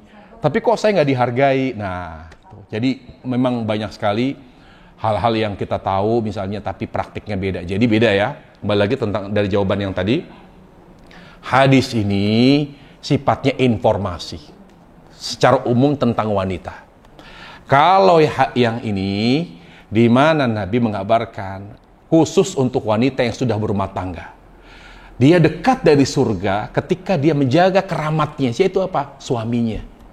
Jadi keramat dia di masa hidup, surga dia di masa hidup, ya suami. Makanya kata Nabi alaihissalam, surgamu itu atau nerakamu itu ya suamimu. Jadi beda ya. Jelas ya, bisa jawab nanti jawaban. Kalau nggak juga bisa jawab, kalau anak ngejar tali jabatan, WA saya nanti kasih jawaban lebih lengkap lagi nanti. Biar bisa jawab anak, oh gitu mah, oh ini konteksnya untuk ibu rumah tangga, ini konteksnya adalah untuk wanita secara umum, kira-kira gitu. Wallahu ta'ala alam. Iya Bu. Kriterianya apa suami yang seorang istri harus mengerti sehingga mendapatkan surga itu? Kriteria suami yang bagaimana? Kriteria suami yang bagaimana? Secara keseluruhan ya ceritanya. Pertanyaannya berat ya. Baik. Suami yang menjadi tempat seorang istri memuliakannya. Pertama suami yang baik. Yang memang bisa menjadi imam yang baik.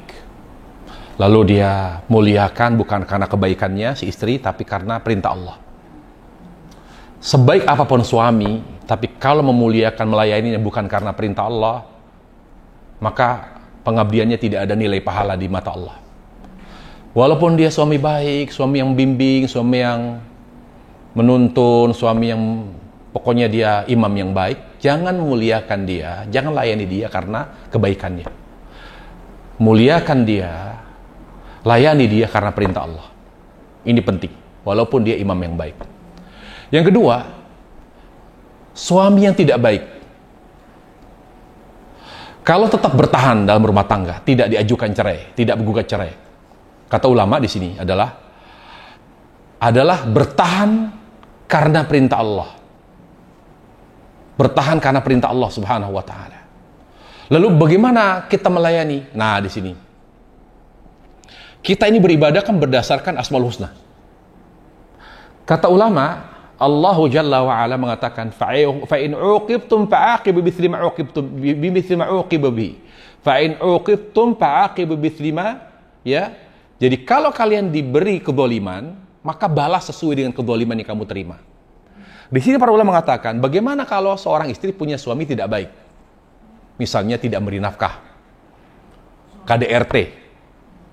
Apakah dia bisa menjadi tetap berkewajiban melayani suami berkewajiban mengabdi kepada suami, memuliakan suami, kata ulama, muliakan secara umum. Layani secara umum, tapi secara detail misalnya suami tetap ingin dilayani secara seksual, bisa menolak kalau dia tidak diberi nafkah. Karena di situ asas keadilan. Misalnya dia selalu disiksa gitu, dipukul apa, ringan tangan, dipukul. Maka ketika dia minta dilayani suami, maaf mas, saya nggak kuat. Saya digebuki, saya disiksa. Bahkan saya selalu dimaki-maki, dikatain macam-macam. Maaf, saya nggak bisa ngelayani. Boleh. Itu namanya fair, adil. Jadi dia begitu, kita balas. Tapi selain itu, ya, dia tidak boleh jelek-jelekin bapaknya di batas anak. Itu namanya lebih. Itu namanya melampaui batas. Karena ada seorang istri, ketika dia punya suami nggak baik, dia pengaruhi anaknya. Jangan kamu hormati bapak kamu. Padahal masih berumah tangga. Dia kesel banget. Bapakmu itu begini, itu nggak boleh. Jadi balas sesuai dengan kezalimannya. Nah gitu. Jadi cara memuliakan suami yang tidak baik begitu. Jadi hanya mengimbangi kejelekannya. Selebihnya muliakan secara umum, tetap dijaga aibnya. Jangan bongkar cerita ke mertua, cerita ke orang tua, suami saya tahu begini nggak boleh. Kita balas di internal saja. Paham ya? Hanya internal saja. Dia main kasar, dia maki kita, ya kita tidak melayani dia. Misalnya kita bilang, maaf bang, selama abang kasar sama saya dengan kata-kata abang, saya nggak bisa melayani. Saya tuh berat melayani, bikin teh pun berat. Boleh. Boleh. Karena zalim. Boleh.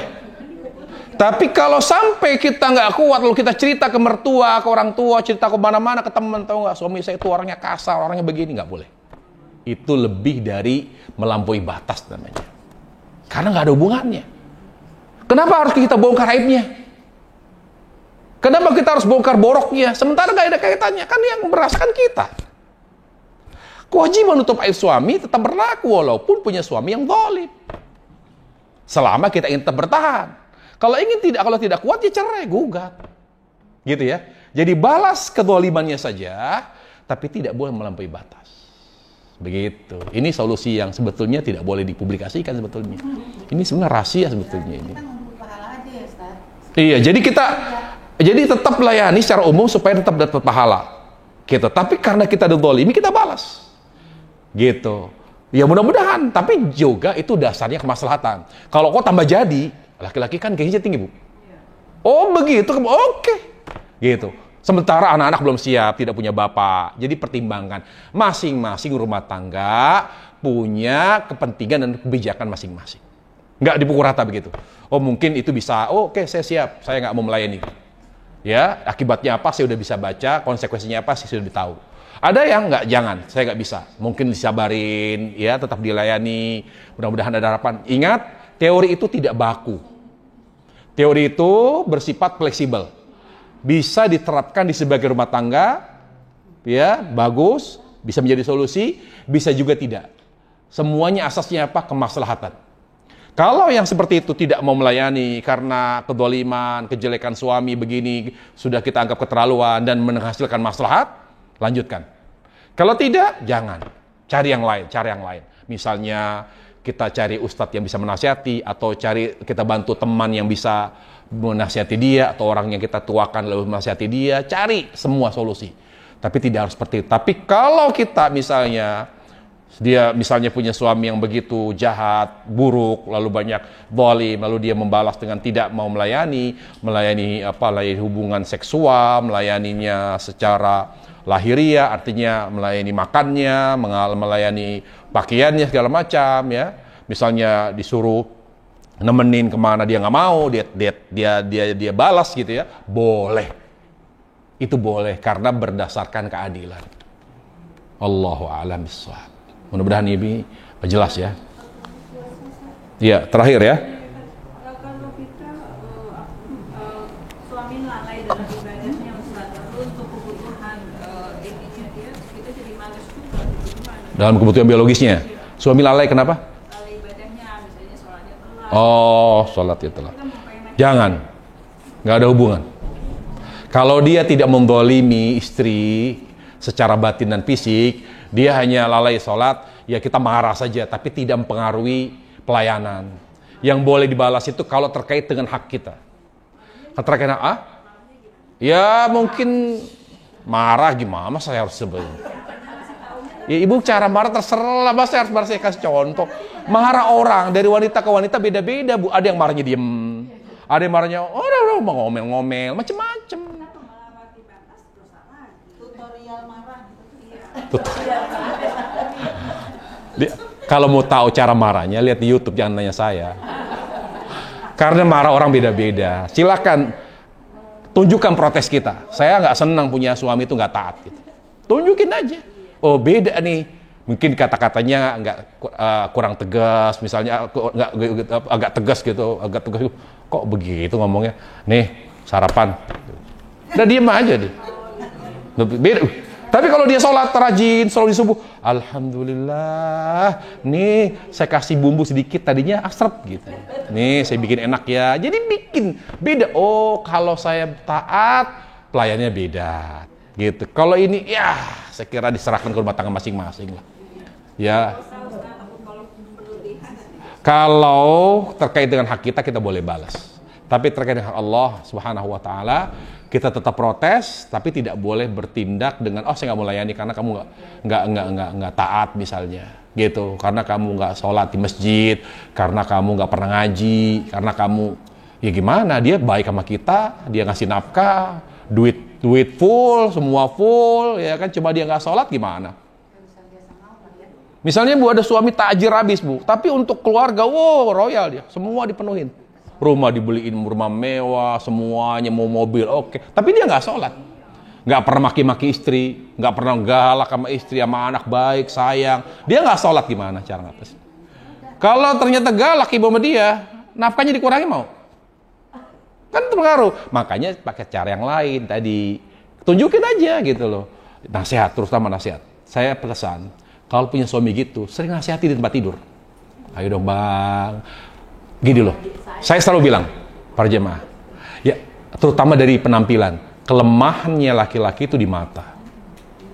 Makanya yang dilihat oleh laki-laki itu selalu yang enak gitu.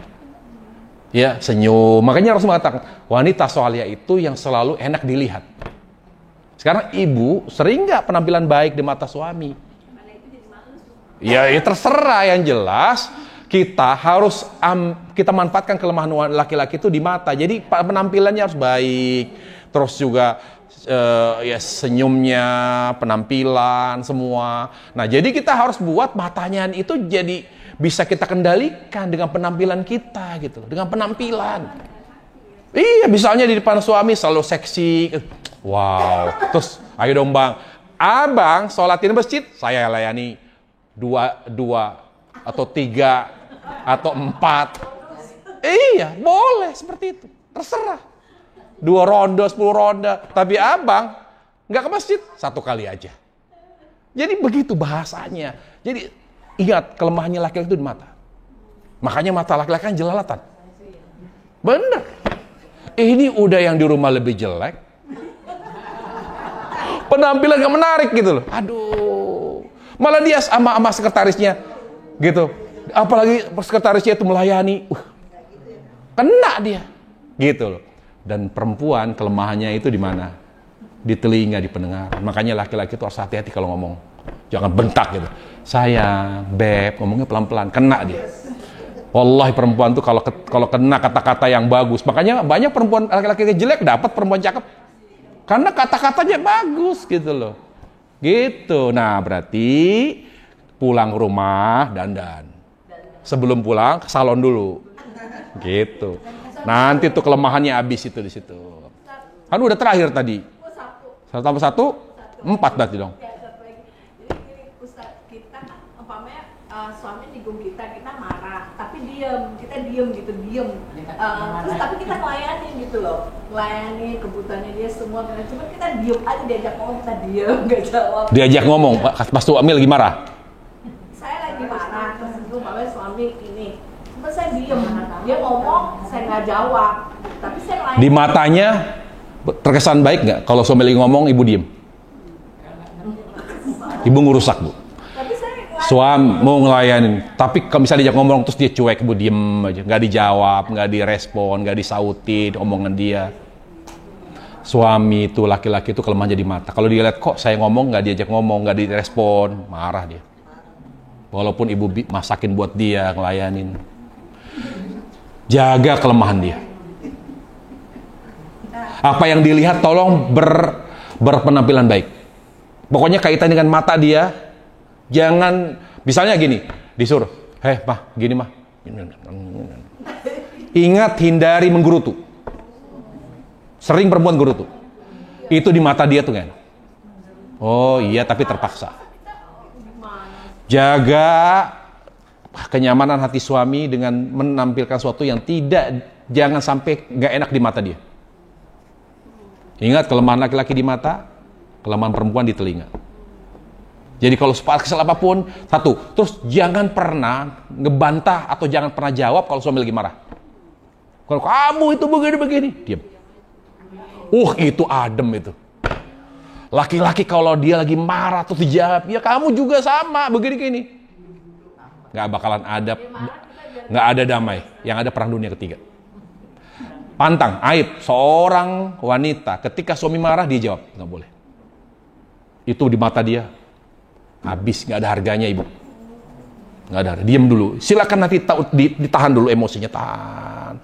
Kalau udah selesai bicara, udah selesai ngomong, udah selesai marahnya, boleh nggak saya ngomong? Kapan saya boleh ngomong? Ngomong harus, tapi jangan pada saat dia marah. Karena di mata dia, kalau dia lagi ngomong, lagi marah terus dijawab, ibu nggak ada cantiknya, istri udah nggak ada harganya itu. Kalau dibikin kesel kita gimana dong, Ustaz? Iya, sabar. Tahan, tapi cari waktu untuk ngomong. Harus dibicarakan, tidak boleh tidak bicara. Gitu, harus, jangan dipendem. Harus disampaikan, dikeluarkan, tapi cari waktu yang pas. Kita akhiri majelis kita, adukah bermajelis. Semoga majelis ini majelis yang berkahi Allah Subhanahu wa taala. Semoga Allah beri taufik kepada kita dan semoga Allah Subhanahu wa taala mewafatkan kita dalam keadaan husnul khatimah. Semoga majelis ini majelis tadabbur asmaul husna membuat kita semakin mengenal dan mencintai Allah Subhanahu wa taala.